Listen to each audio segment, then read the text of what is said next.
Good morning students. Network की खराबी के कारण लाइव क्लास नहीं हो पा रहा है।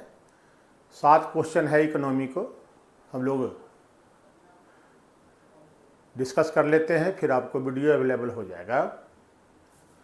पहला क्वेश्चन है कि निम्नलिखित में से कौन सी निवेशक एजेंसी भारत सरकार की प्रतिभूतियों में निवेश कर सकता है।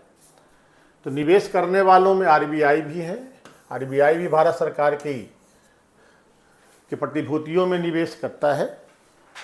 निवेश वित्तीय प्रतिष्ठान तो करते ही हैं, बैंकिंग हुए या विकास बैंक हुए या जो भी वित्तीय प्रतिष्ठान होते हैं निवेश करते हैं। व्यक्ति के द्वारा भी निवेश किया जाता है, जैसे नेशनल सेविंग सर्टिफिकेट, इंदिरा विकास पत्र, किसान विकास पत्र। ये सब जो प्रतिभूति है भारत सरकार की, इसमें आम आदमी ही निवेश करते हैं। पोस्ट ऑफिस वगैरह में मिलता है, वही खरीद कर निवेश किया जाता है। हम निवेश करते हैं, भारत सरकार को मिलता है विकास कार्यों के लिए। इसलिए उत्तर इसका तीनों हो जाएगा। दूसरा क्वेश्चन है कि राष्ट्रीय बचत पत्र, यही नेशनल सेविंग सर्टिफिकेट है।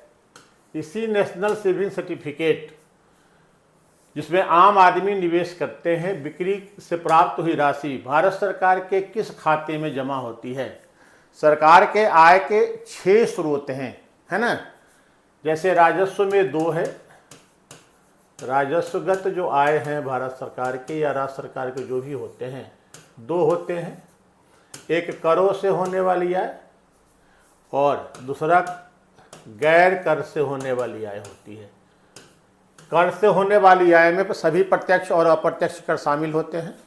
गैर कर में मुख्यतः 3 होते हैं: सार्वजनिक उपक्रमों से लाभ एवं लाभांश, ब्याज की प्राप्ति तथा सरकार द्वारा दिए जाने वाले सेवाओं के बदले शुल्क एवं फीस। ये 3 मुख्य रूप से होते हैं। और पूंजीगत में 4 प्रकार की आय होते हैं। इसमें इधर 2 होते हैं, ऋण और गैर ऋण 2 होते हैं, और इधर भी 2 होते हैं, ऋण की वापसी और विनिवेश से प्राप्त धन।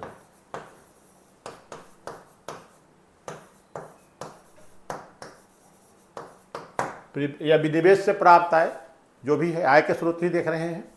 यही 6 होते हैं, 1 2 3 4 5 6। यही भारत सरकार के आय के 6 स्रोत हैं, है ना। ये ऋण, गैर ऋण में डाकघर, ईपीएफ, पीपीएफ में जमा धन को शामिल किया जाता है। ये गैर ऋण होता है। अब सरकार की जो निधियां हैं, इसमें संचित निधि में आय के 4 स्रोत जाते हैं। 1 number plus 2 number plus 3 number और प्लस 5 नंबर। ये सब संचित निधि में जमा होते हैं। कर से प्राप्त राशि, गैर कर से प्राप्त राशि, गैर कर से प्राप्त राशि, ऋण से प्राप्त राशि और ऋण की वापसी, ये चारों भारत की संचित निधि का हिस्सा बनता है ना। और जो 4 नंबर है, 4 नंबर है, ये सार्वजनिक निधि का हिस्सा है। सार्वजनिक निधि, जिसका उल्लेख 266 में है अनुच्छेद। इसमें 4 नंबर शामिल होता है, गैर ऋण वाला। और विनिवेश से प्राप्त राशि को नेशनल इन्वेस्टमेंट फंड,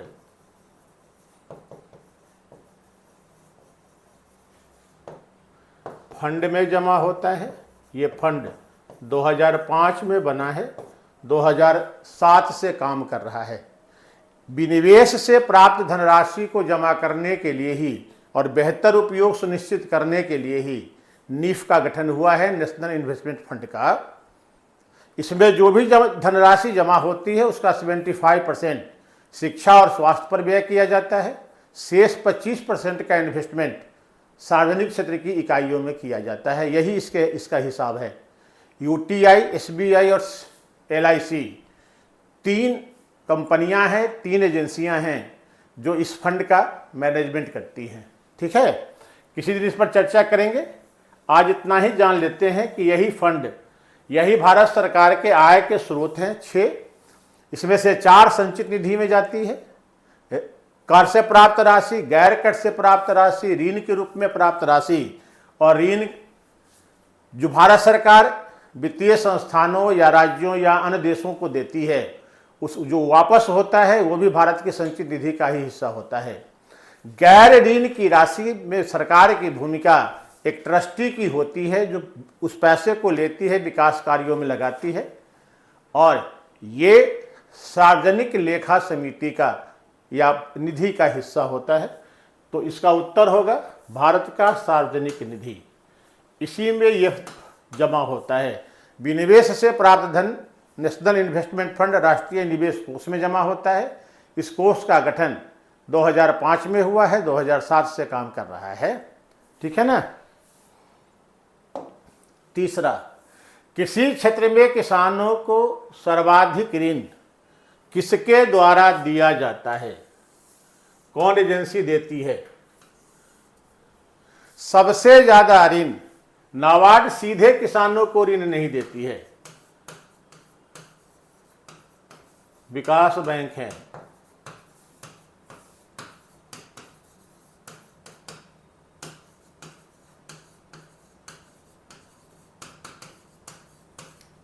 नाबार्ड के द्वारा उन संस्थाओं को ऋण दिया जाता है जो किसानों को ऋण देते हैं, है ना। तो मुख्यतः ये भूमि विकास बैंक, सहकारी बैंक और वाणिज्यिक बैंक के द्वारा ही सीधे किसानों को ऋण दिया जाता है।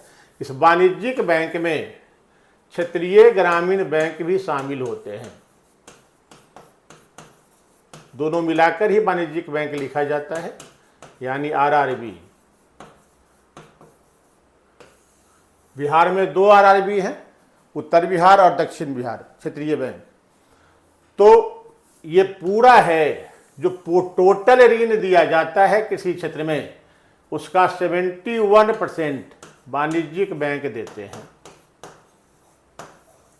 71% इन्हीं के द्वारा दिया जाता है। सहकारी बैंक 17% देते हैं और भूमि विकास बैंक के द्वारा 12% दिया जाता है। इसलिए वाणिज्यिक बैंक सबसे अधिक 71% ऋण देता है किसी क्षेत्र के लिए, और सहकारी बैंक ये किसानों को अल्पकालीन ऋण देते हैं।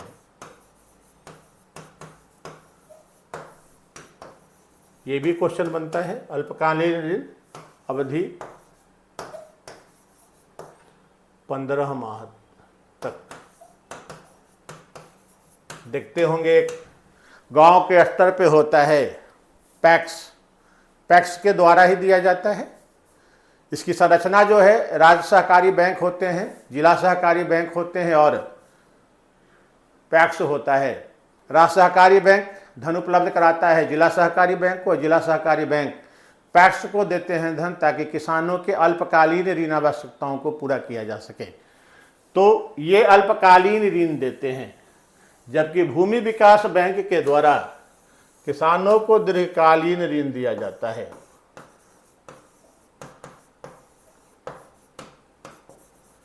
बड़े कृषि यंत्रों को खरीदने, भूमि में अस्थायी सुधार करने इत्यादि के लिए दीर्घकालीन ऋण दिया जाता है, जबकि अल्पकालीन ऋण खेती बाड़ी की जरूरतों को पूरा करने के लिए दिया जाता है, जैसे जुताई है, पटवन है, उर्वरक है, बीज है इत्यादि के लिए दिया जाता है।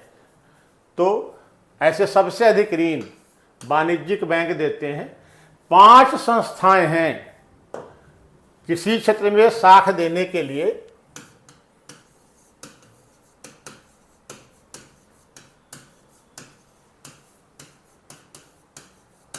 पांच संस्थाएं होती हैं। एक वाणिज्यिक बैंक,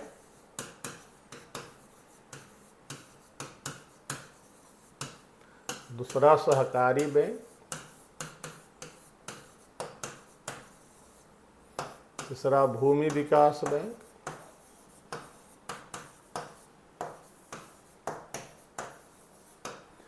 चौथा सरकार स्वयं देती है, और पांचवा नाबार्ड जो 1982 में बना है शिवरामन समिति के अनुशंसा पर। 71% ऋण वाणिज्यिक बैंकों का है, 17% सहकारी बैंकों का है और 12% भूमि विकास बैंक। ये डायरेक्ट नहीं देते हैं, दोनों प्रत्यक्ष किसानों को ऋण नहीं देते हैं।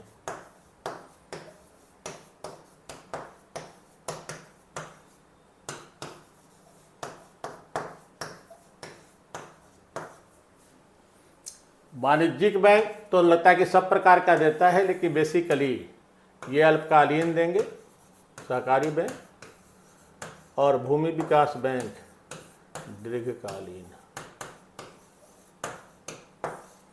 है ना, यही है। कौन सा एक सही नहीं है ना। घाटा से संबंधित है, राजकोषीय घाटा, है ना, राजस्व घाटा, प्रभावी राजस्व घाटा और प्राथमिक घाटा।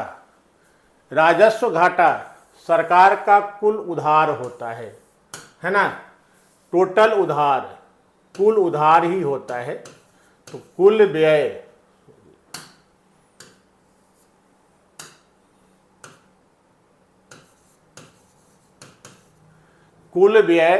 माइनस राजस्व प्राप्ति से आया हुआ ऋण रहित पूंजीगत प्राप्ति, सब आ जाएगा, यही होता है। तो ये सही है। इसके बाद जो उधार बचेगा राजकोषीय घाटा होगा। राजस्व घाटा राजस्वगत आय और राजस्वगत व्यय का अंतर होता है, तो ये सही है। प्रभावी राजस्व घाटा ये भारत में 2011-12 के बजट से शुरू हुआ है ना, उसके पहले नहीं था, जिसमें सरकार ये दिखाती है कि कुल कमाई का कितना प्रतिशत हिस्सा निवेश किया जा रहा है ताकि आलोचनाओं से बचा जा सके। तो राजस्व घाटा में से पूंजीगत परिसंपत्तियों के सृजन हेतु जो अनुदान दिया जाता है यही प्रभावी राजस्व घाटा होता है। 0.6% जीडीपी का 2024-25 में अनुमान किया गया है, ये होना है। प्राथमिक घाटा राजकोषीय घाटा और पूंजीगत, यही गलत है इसमें से। प्राथमिक घाटा होता है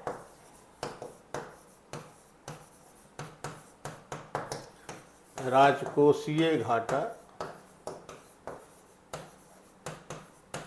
माइनस ब्याज भुगतान। ब्याज भुगतान, राजकोषीय घाटा में से ब्याज भुगतान की राशि घटाने पर प्राथमिक घाटा प्राप्त होता है। तो उत्तर यही होगा, यही गलत है, यहाँ गलत हो गया है, केवल ब्याज भुगतान लिखा जाना चाहिए था, ठीक ना। चक्रीय बेरोजगारी विकसित देशों की विशेषता होती है, समग्र मांग में कमी के कारण उत्पन्न होती है ना। समग्र मांग में कमी के कारण चक्रीय बेरोजगारी आती है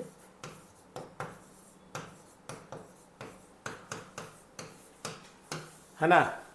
विकसित देशों की विशेषता होती है, जब अर्थव्यवस्था में तेजी रहती है तो तेजी रहने का मतलब है कि मांग बनी हुई है, मांग बने रहने से उत्पादन बना रहता है और उत्पादन बने रहने से रोजगार के नवीन अवसर सृजित होते हैं।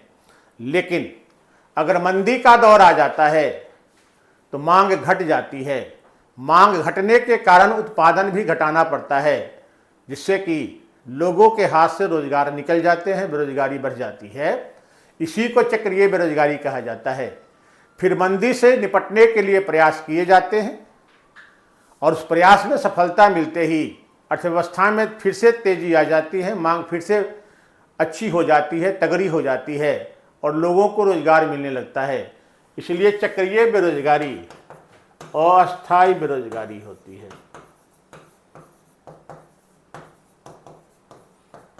जो मंदी के समाप्त होते ही समाप्त हो जाता है। यही चक्रीय बेरोजगारी का मतलब होता है, विकसित अर्थव्यवस्थाओं में देखा जाता है। ऐसे भारत में देखिएगा तो सब तरह की बेरोजगारी है, थोड़ा बहुत हम लोग सब में रहते हैं, लेकिन मुख्य रूप से भारत में संरचनात्मक बेरोजगारी पाई जाती है, जो अर्थव्यवस्था की संरचना में परिवर्तन के कारण उत्पन्न हो जाता है ना। ये अस्थायी है हम लोगों के यहाँ, और केवल भारत ही नहीं, तमाम विकासशील और अल्प विकसित देशों में संरचनात्मक बेरोजगारी ही पाई जाती है। संरचनात्मक का ही एक पार्ट प्रच्छन्न बेरोजगारी या डिस्यूज अनएम्प्लॉयमेंट होता है ना। लोग रोजगार प्राप्त करने के अवसर, ये नहीं होगा, रोजगार की तलाश बंद नहीं होती है, गलत है ये।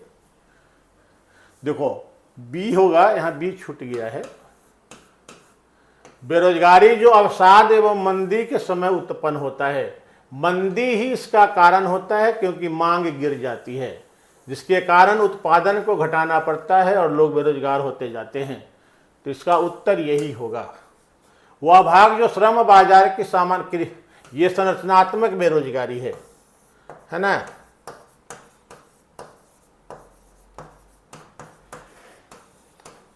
और ये भी संरचनात्मक ही है, दोनों संरचनात्मक को ही विभिन्न रूपों में लिखा गया है।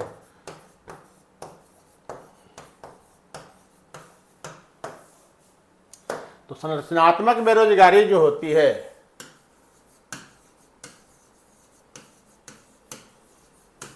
अर्थव्यवस्था की संरचना में परिवर्तन के कारण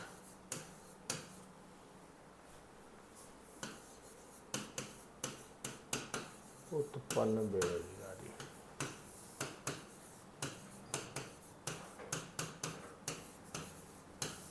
संरचनात्मक बेरोजगारी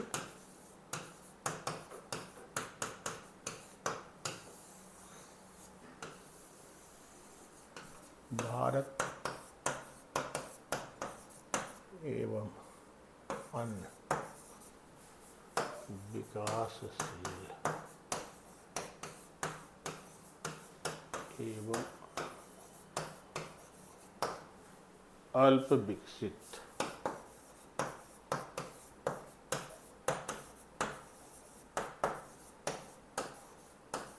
देशों में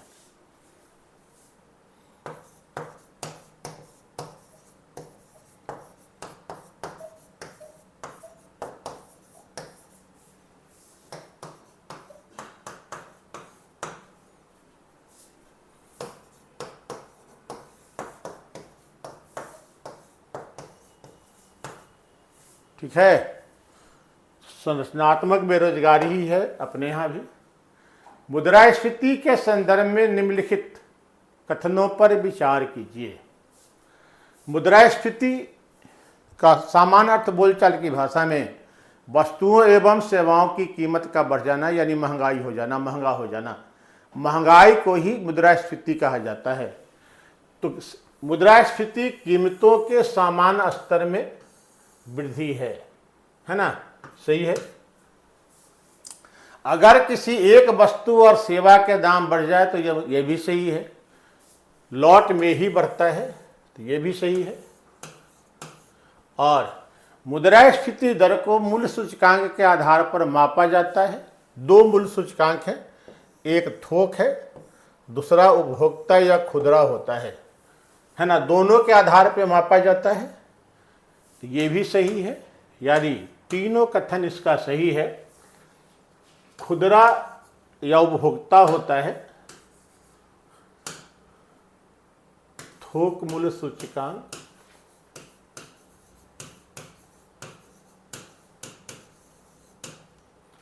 इसका आधार वर्ष 2011-12 है ना। और उपभोक्ता मूल्य सूचकांक दोनों पे मापा जाता है, इसका केवल 2012 है। कारण ये है कि थोक मूल्य सूचकांक में अप्रैल से मार्च को वित्तीय वर्ष माना गया है, जबकि उपभोक्ता मूल्य सूचकांक में या खुदरा मूल्य सूचकांक में जनवरी से दिसंबर को माना गया है। इसीलिए ऊपर वाला में 11-12 लिखा जाता है और उपभोक्ता में केवल 12 ही लिखा जाता है। इसका आधार वर्ष 12 है। भारत में परंपरागत तौर पर थोक मूल्य सूचकांक के आधार पर ही मुद्रास्फीति की गणना होती रही है। उपभोक्ता मूल्य सूचकांक के आधार पर मुद्रास्फीति की गणना 2012 से शुरू हुई है। उसके पहले नहीं था और दोनों आधार पर मासिक रूप से गणना की जाती है। इसलिए देखते होंगे कि हर महीने मुद्रास्फीति का डाटा आता रहता है, मंथली आधार पर ही किया जाता है ना। तो तीनों कथन सही है। वस्तुओं एवं सेवाओं का मूल्य बढ़ जाना ही मुद्रास्फीति कहलाती है, यानी महंगाई बढ़ गई। अगर एक वस्तु जो लग्जरियस वस्तु होती है, विलासिता संबंधी वस्तु, उसका मूल्य बढ़ने पर तो बहुत प्रवाह भी नहीं किया जाता है, लेकिन सामान्य वस्तुओं के मूल्य बढ़ने पे सरकार तुरंत कदम उठाती है ना। और अंतिम क्वेश्चन है,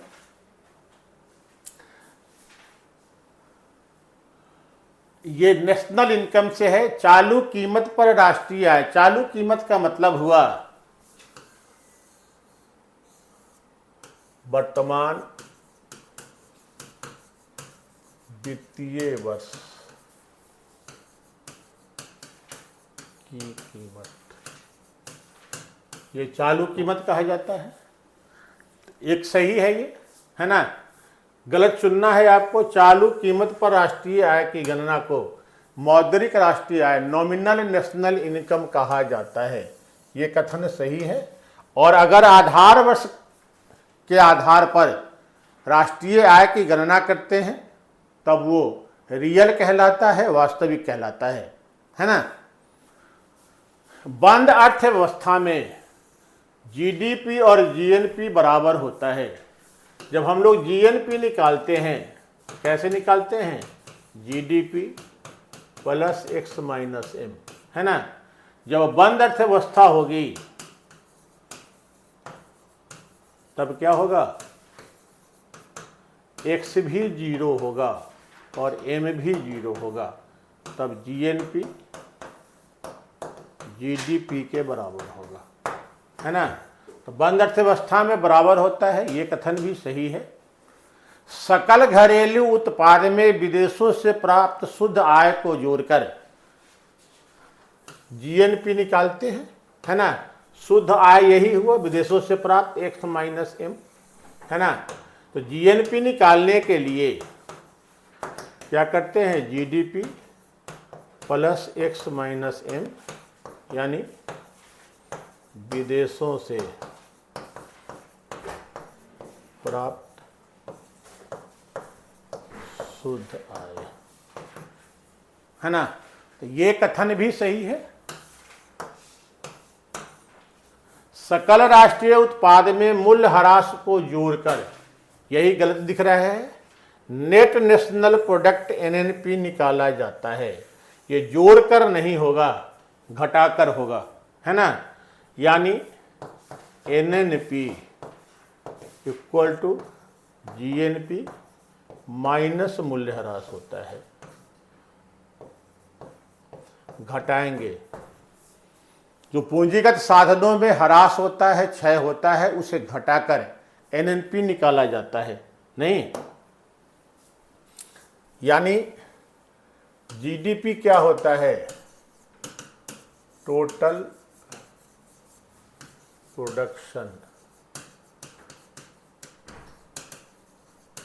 ऑफ फाइनल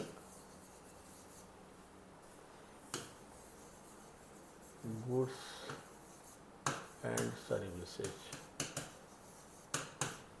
यही होता है ना। और अब इसमें से जब जीएनपी निकालते हैं तो GDP plus X minus M, ये विदेशों से प्राप्त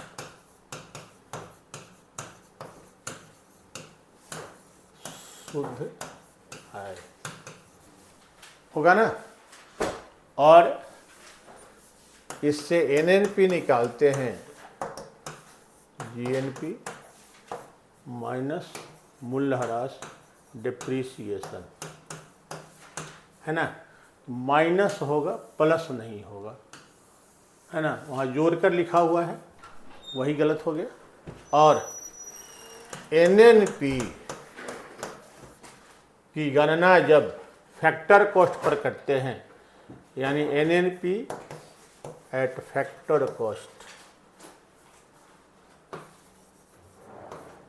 लागत मूल्य,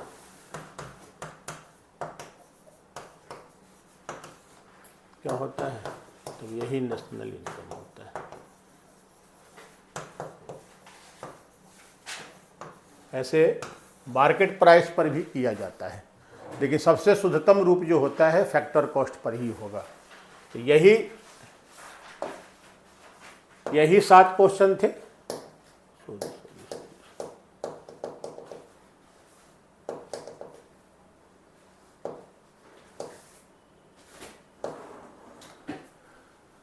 सरकारी प्रतिभूतियों में, भारत सरकार के प्रतिभूतियों में आरबीआई, व्यक्ति और वित्तीय संस्थान सब निवेश करते हैं।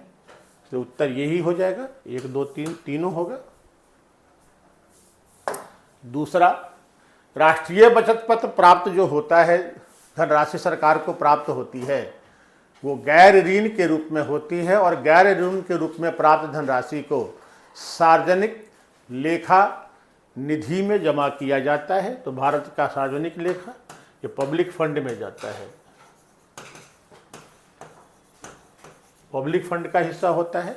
जबकि कर के रूप में प्राप्त राशि, गैर कर के रूप में प्राप्त राशि, ऋण के रूप में प्राप्त राशि और ऋण की वापसी के रूप में प्राप्त राशि, ये सभी भारत की संचित निधि में जमा होती हैं। तीसरा, किसी क्षेत्र को ऋण देने वाली मुख्यतः 3 संस्थाएं हैं। वाणिज्यिक बैंक, जिसमें आरआरबी भी शामिल होता है, सहकारी बैंक और भूमि विकास बैंक।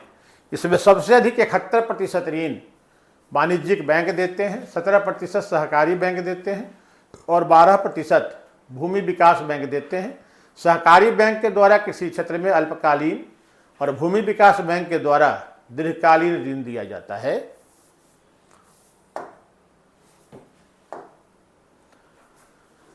प्राथमिक घाटा, राजकोषीय घाटा में से ब्याज भुगतान की राशि को घटाकर प्राप्त किया जाता है, इसलिए यहां पर यही उत्तर सही हो जाएगा।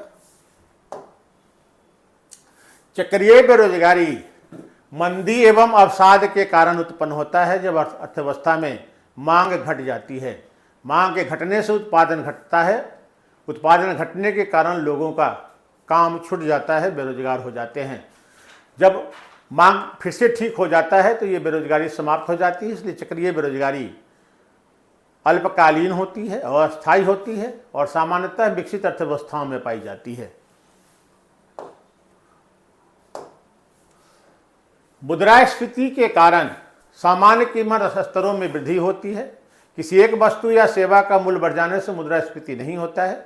मुद्रास्फीति की गणना थोक मूल्य सूचकांक और उपभोक्ता मूल्य सूचकांक के आधार पर की जाती है ना। तीनों सही है।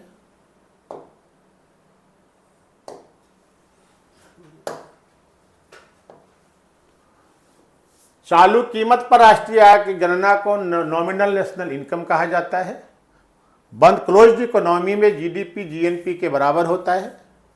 जीडीपी में विदेशों से प्राप्त शुद्ध आय को जोड़कर जीएनपी प्राप्त किया जाता है और जीएनपी में मूल्यह्रास को घटाने पर एनएनपी प्राप्त होता है। तो यही 7 क्वेश्चन थे, समाप्त हो गए। आज नेटवर्क की वजह से सीधा लाइव नहीं हो सका, कल रहेंगे हम लोग, फिर से 7 क्वेश्चन को डिस्कस करेंगे। आज तक के लिए इतना ही, धन्यवाद। संतोष जी।